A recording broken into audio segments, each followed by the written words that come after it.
Hello সবাই, আমি রুহি। চলুন নতুন রেসিপি শিখে নিই। প্রেসার কুকারে তেল দেওয়ার পরে তেলটা গরম হয়ে এলে জিরে দিয়ে দিতে হবে আর একটা তেজপাতা। তার মধ্যে দিয়ে দিতে হবে কেটে রাখা পেঁয়াজগুলো। লাল লাল হয়ে এলে মুসুরির ধুয়ে রাখা ডালটা দিয়ে দিতে হবে।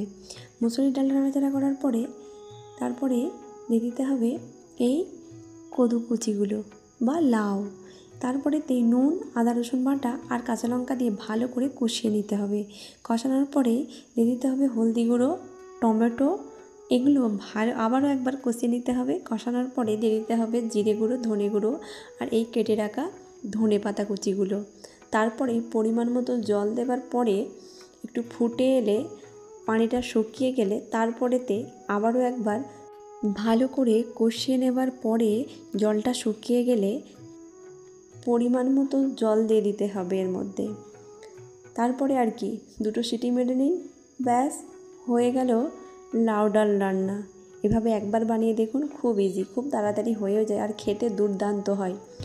ভিডিও ভালো লাগলে আমার সিটি ভিলেজ রুহি চ্যানেলটি অবশ্যই সাবস্ক্রাইব করবেন, কারণ এই চ্যানেলে প্রতিদিন নতুন নতুন ভিডিও আপলোড হয়। তারপরে আর কি, উপর থেকে একটু ধনেপাতা কুচি দিয়ে দিলাম আর জল দিয়ে ফুটিয়ে নিচ্ছি। এটা আপনি রুটি বা ভাতের সঙ্গে অবশ্যই